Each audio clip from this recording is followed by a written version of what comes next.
You're listening to Breaking the Bottle Legacy with Molly Watts, episode 12. Hi, I'm Molly. After a lifetime living under the influence of family alcohol abuse, spending more than 30 years worrying about alcohol and my own drinking, believing I had an unbreakable daily drinking habit, I changed my relationship with alcohol forever. If you want to change your drinking habits, then Breaking the Bottle Legacy is for you. My goal is to help you create a peaceful relationship with alcohol, past, present, and future. Each week, I'll focus on real science and using your own brain to change your relationship with alcohol. Nothing has gone wrong. You're not broken. You're not sick. It's not your genes. And creating peace is possible. I'm here to help you do it. Let's start now. Well, hello and welcome or welcome back to Breaking the Bottle Legacy with me, your host, Molly Watts. Coming to you from, well, let's say it looks like it's going to be a fairly decent day here in Oregon. A little blue sky peeking through some clouds that I can see at this point. And who knows, maybe some rain showers. You can never count those out here. So welcome to the spring anyways, right? It's March and I'm looking ahead and just anticipating some warmer, sunnier days. Here, I want to do a couple of quick housekeeping things again, real fast.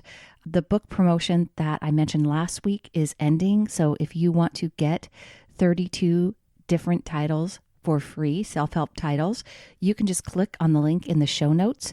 That promotion ends March 15th, I believe, maybe March 25th. I'm going to have to look. Anyways, but it's still going strong. So if you're listening to this in March 2021, then go look for that link and go grab yourself some free books. Or if you can't get those, you can always go to www.mollywatts.com and pick up the free ebook, Alcohol Truths, How Much is Safe. So either way, that book is what's available in the free 32 book promotion, but also if you go to mollywatts.com. All right. And if you have not already joined our private Facebook group, I really want to encourage you to join. I actually changed the name of it recently. It's now called just Change Your Alcohol Habit. I did that because when you search for groups on Facebook, if you just searched alcohol, this might come up. Whereas Breaking the Bottle Legacy, it's a little more specific to my podcast and book. So I changed the Facebook group name, but nothing else has changed, and it's called Change Your Alcohol Habit. I'm going to link that in my show notes as well. Would love to have you join us. It's a great spot for some additional accountability, some camaraderie, some more learning, taking things a little bit deeper. I'm going live in there almost once a week now to talk to people. So would love to have you there. And it's a private group, so no one has to know you're there. You can search for it in groups on Facebook. All right, so on with the show. Last week in episode number 11, I introduced you to what I call the behavior map, and within the behavior map, the results cycle. I mentioned then, and I'll mention it again, that if you are familiar with either Brooke Castillo's The Model or with Rachel Hart's Think, Feel, Act cycle, you'll recognize my take on these tools. And these two tools are really the foundation of why I have successfully changed my drinking habit and have created a peaceful relationship with alcohol. And truthfully, learning how to navigate your own and other people's behavior with the behavior map and understanding and applying the results cycle to mindfully choose the outcomes you have in your life. These are meta skills that you can use to improve any area of your life that isn't working for you. So for me, I had to address my 30 plus year daily drinking habit and my 40 plus year struggle with my alcoholic mother to become a more authentic, better version of myself. This was the area of my life that I had hidden away.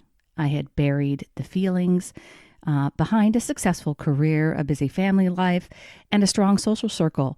But ultimately, I needed to figure out my feelings and to realize that I could, in fact, handle all of the negative emotions that I had in my life without buffering them away with alcohol. And being able to manage my mind to process negative emotions, as well as create more positive emotions on purpose, has been a game changer. It's really where anything that you want to change about your life begins and ends, in my opinion. And where that is in the middle of the behavior map, in the middle of the results cycle, and it's your feelings. You have to figure out your feelings. Conveniently enough, that is exactly what we are talking about today on this episode of the podcast, figuring out your feelings.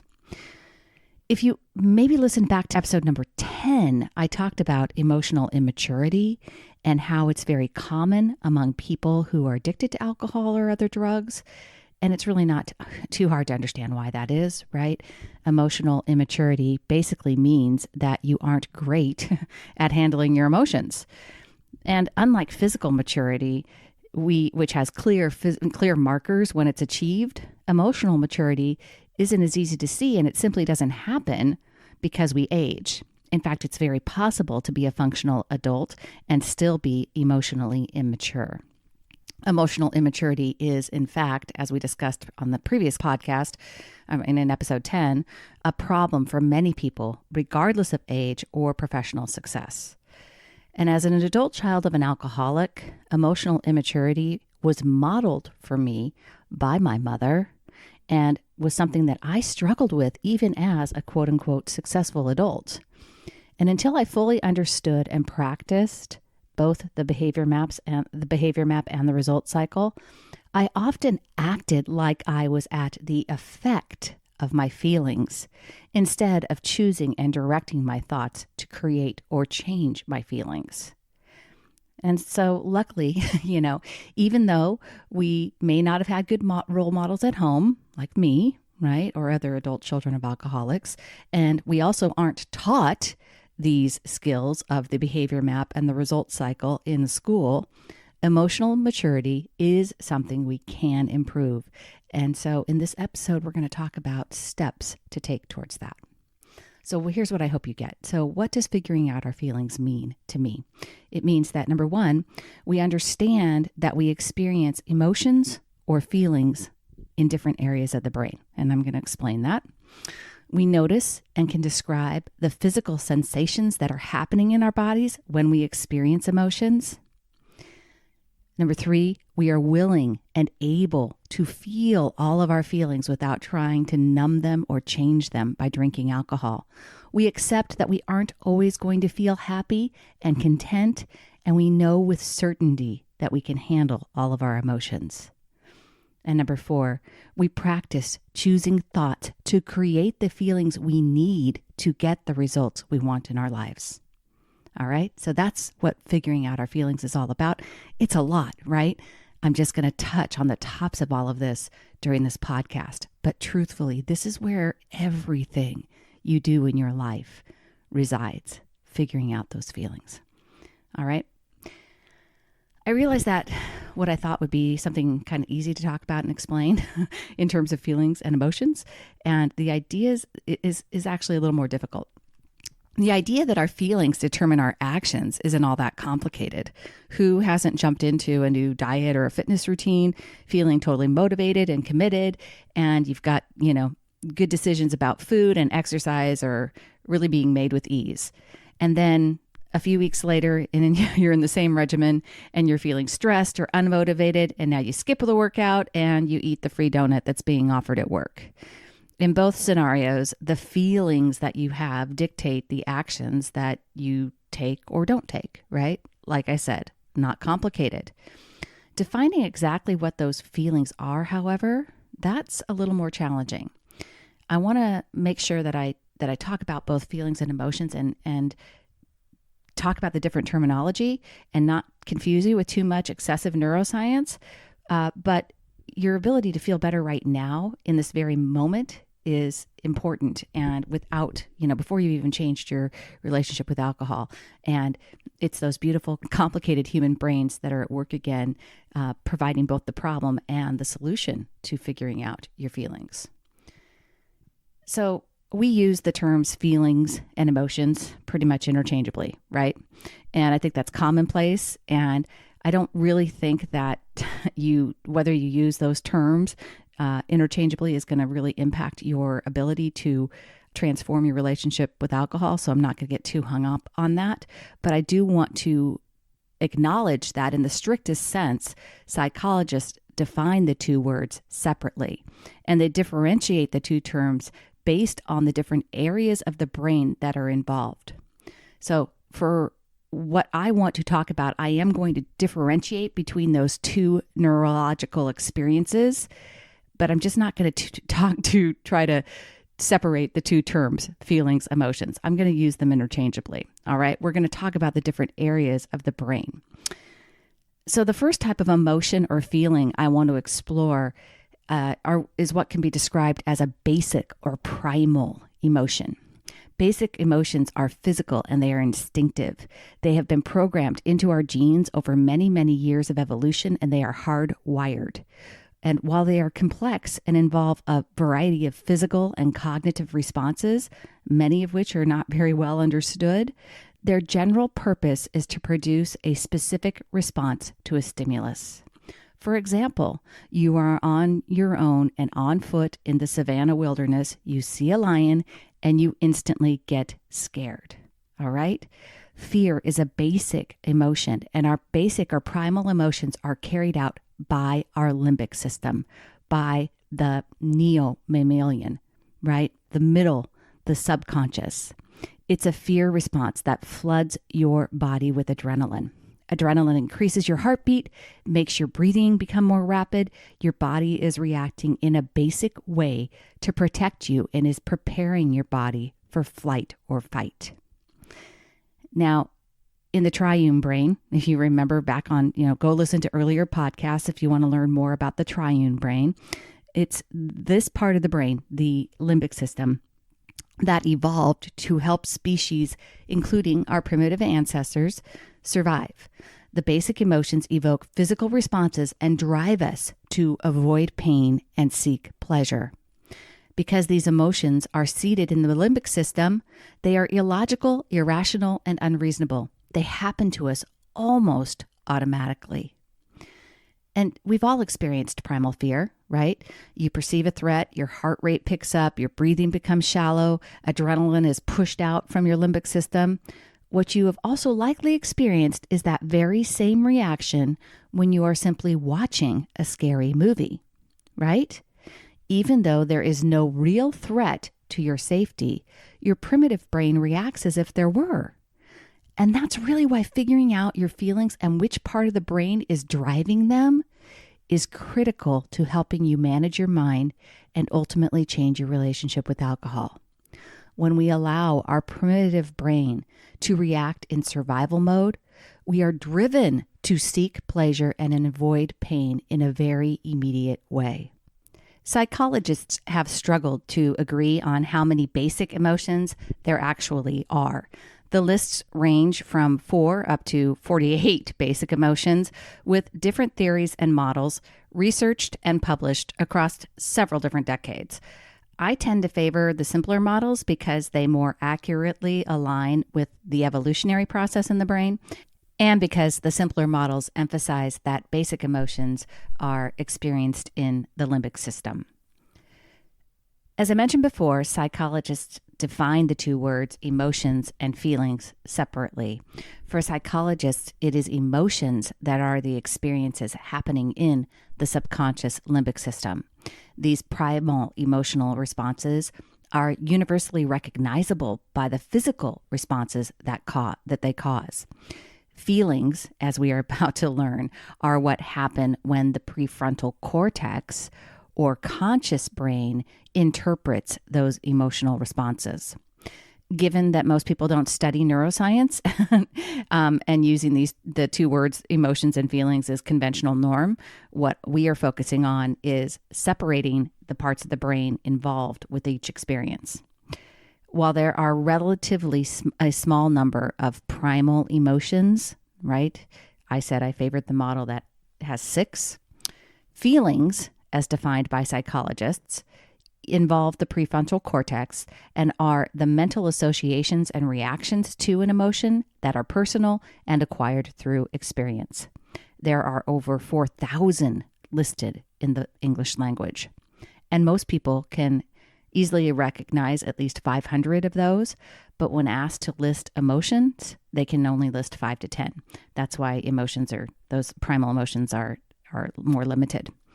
The emotion comes first and is universal. What kind of feeling it will then become varies from person to person and from situation to situation, because feelings are shaped by each person's individual temperament and experience.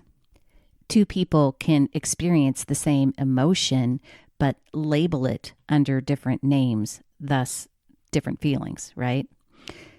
Whether or not the bottom line is whether you separate the two terms, feelings or emotions, or not, the different areas of the brain where we experience each are different.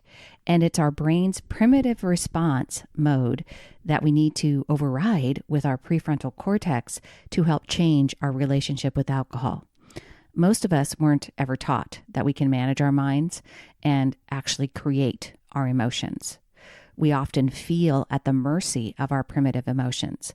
We let fear or anger or pleasure guide our decisions in the moment, and we don't uncover what is causing the emotions in the first place. We don't realize that we can change our feelings by changing our thinking, and we live our lives at the effect of our emotions, like I did for most of my life, quite honestly. The first time I really remember being presented with the concept of emotions being something that I could actually manage and control was during a work seminar that I attended back in the early 1990s. Quite honestly, I don't remember why we had the seminar. I don't remember who facilitated it, and I can't find the materials anymore because this was long before the age of the internet. And at least for me, it was prior to storing things electronically. So regardless, the seminar sticks out in my memory because it was the first time I remember thinking about emotion in the way that it was described. The focus was on controlling anger, and the presenter illustrated the concept to us by sharing a diagram of a horse and a rider. He said that anger was like a bucking horse, and we were the riders and could grab the reins, use our stirrups, and control the horse. It was not the other way around. Anger didn't control us and cause us to yell, scream, or punch walls. And at that point in my life, I still believed that emotions happened to me. I could relate to anger being like a bucking horse inside of me, out of control and scary and taking me for a wild ride. Felt like that. I remember that he asked us to describe physical things that happened to us when we were angry, and people offered getting flushed, clenching fists, a rapid heartbeat. Yes, we all experienced anger in similar ways. And that, by definition, is what psychologists define as emotion. It's that shared physiological experience that happens within our limbic systems that defines emotions, and they are driven by an evolutionary response. Inherently, the idea that we could control our temper and we were not at the effect of anger made sense to me. My father, a model for me of someone who never seemed to get angry or lose his temper, had often quoted Adlai Stevenson to me. You can tell the size of a man by the size of the thing that makes him mad.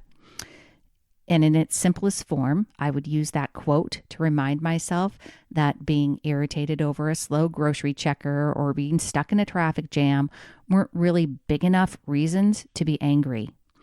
What I still didn't realize through the seminar or my dad's teaching was the idea that no matter what the size of the thing, I was able to choose thoughts that would create a feeling of anger or choose thoughts that created calm. It was my own thinking, not the thing that created anger, right? Are there times when anger is appropriate? Well, of course. And that's really the message behind Adlai Stevenson's quote. Don't sweat the small stuff, save your anger for the situations and events that truly merit it, right? But that still sort of implies that that thing is in charge of determining when anger is appropriate. What actually determines whether you are angered by something or not is the thoughts you choose to think. Every single one of us has the power to determine and choose our thoughts independently. And remember, we talked about this last week on the episode. about circumstances, right? Even if 99% of us agree that an event is upsetting, terrifying, or outrageous, that still doesn't make it a fact. We've all applied judgment, had a thought, and it's determining how we feel. Of course, two people might interpret the same event, have the same or similar thoughts, and feel completely different, right? That's why understanding this process and managing your own mind is so important. We don't need to change other people or control the world around us to change the results we have in our lives. We need to change how we think, to change how we feel, to change how we act. And that's really the gift of the result cycle within that behavior map result cycle framework that I talked about last week. It's a framework for figuring out our feelings. We all have times where we feel stuck or overwhelmed, where we may just want to say, I feel sad. And being able to pinpoint our feelings and articulate them better helps us identify the thoughts that are causing them. It's a tool for taking control and improving the situation ourselves. When we embrace that this cycle is at work everywhere in our lives, it empowers us to change.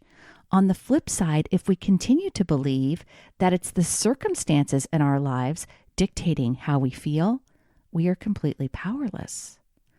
So understanding the result cycle that I talked about last week, intellectually is the first step in changing your relationship with alcohol. Learning it and actually using it to create change in your life requires practice and commitment. At the center of the result cycle is our feelings. When we want to take different actions in our lives, rather than focusing on the actions themselves, we need to examine how we are feeling. While it might seem like simply making a plan to control the number of drinks you have in a night or to stop drinking for a number of days is a logical step to change your relationship with alcohol, without understanding the feeling we are trying to affect with alcohol, the results will be short-lived. In his book, Atomic Habits, and of course, I will link it again in my show notes. I've linked it more than once. James Clear explains that to truly change a habit, meaning to sustain change, you need to change your identity, not just change what you do. He says that there are 3 layers to behavior change, and he actually says that in terms of a circle. He talks about it in terms of outcomes, processes, and identity. And Clear tells us that outcomes are what you get, processes are about what you do, and identity is about what you believe. When it comes to building habits that last, the problem isn't that one layer is better or worse than the other. All of them are useful. The problem is the direction of change. Most people, when they are trying to change habits, focus on what they are trying to achieve. In this case, to change our drinking habits or to drink less. And this leads to outcome-based habits. To become someone who has a peaceful relationship with alcohol, past, present, and future, we need to focus on who we wish to become, not just controlling the action of drinking. We need to change our identity first. We change our beliefs and our thoughts about alcohol to become someone who by definition drinks less and never worries about their alcohol use. We change from the inside out, not the outside in. So someone who considers themselves a health nut feels differently about those donuts offered at work that we talked about previously, right? Donuts may not even create desire for the health nut because his or her thought is simply eating donuts doesn't fuel me in a way that gives me sustained energy. I prefer yogurt with fruit and nuts. Learning to think like someone who already has the results you are looking for is key to changing your habits, and most especially the habit of drinking. I remember when I was stuck in my unbreakable drinking habit and how I used to marvel at one of my best friends who was thin, fit, and who didn't drink every night. And I truly believed that she was fundamentally just different than I was. I believed she was better, stronger, had more self-control. She was just one of those people who used exercise to de-stress instead of wine or beer. I wished I could be more like her, but I was too tired after work to exercise. I simply had more stress than she did. I had a different body type. I liked beer too much. I lacked self-control. I had more desire for alcohol because of my genetic disposition. All of these thoughts seemed like the truth to me. I didn't question them or challenge them. And those last two, that I lacked self-control and I had more desire for alcohol, had been playing subconsciously on the repeat for years in my mind. What these thoughts created were feelings of defeat and despair. Of course, I wanted to drink to change how I was feeling because most of the time I felt pretty terrible. What I realized when I applied the behavior map result cycle to my own drinking was that all of these thoughts were optional. It wasn't the events of my life or my own personal circumstances that were creating how I felt. It was my own thoughts. By changing my thoughts, I could change my identity. I could feel stronger. I did have self-control. I didn't need a drink every night to take the edge off, and my desire to drink wasn't caused by my quote-unquote alcoholic genes. Uncovering the thoughts you have, especially the unconscious ones, is key for anyone trying to change their relationship with alcohol. For adult children of alcoholics, this will include finding those limiting beliefs we learned as children from our alcoholic parents. It also means the thoughts we currently have about alcohol that may be as simple as, I just want one, when considering the next glass of wine. To find the thoughts, we need to be first cognizant of our feelings and figuring out where those feelings are coming from, especially when the feeling is primal or basic, stemming from our limbic system. We need to be able to step back and see the feeling for what it truly is. Are we really in danger? Do we really need whatever we are desiring? Our primitive brain is always seeking to avoid pain and find pleasure, and our habit of drinking accomplishes both. We've trained our brains, committed drinking alcohol to habit, and now it's time to use our brains to change that habit. It requires us to figure out our feelings. We have to figure out what is driving our thoughts. What is driving our actions. And to figure out your feelings means that you need to understand where those feelings are coming from. Are they primal-based feelings? Are they motivated by a subconscious, illogical brain that is always seeking pleasure and avoiding pain, but does not have a future-focused, goal-oriented thought about it, right? We want to use our prefrontal cortex to think on purpose and to create feelings of motivation and satisfaction and contentness and everything else, and to understand that we have control in this process to be able to manage our minds and feel things on purpose. That's really what I want you to hear in terms of figuring out your feelings. We need to be able to articulate, understand, and uncover the thoughts that are leading us to our feelings. All right, that's a lot. I know this is a big subject, and I hope that you've at least got an idea right now that you have some say in this process, that emotions are something that you can figure out, you can work on, and you can manage with your own mind. And creating feelings on purpose is something that was really new to me when I started all this work. The idea that I could create the feeling of motivation, it took me a while to get my head around that one.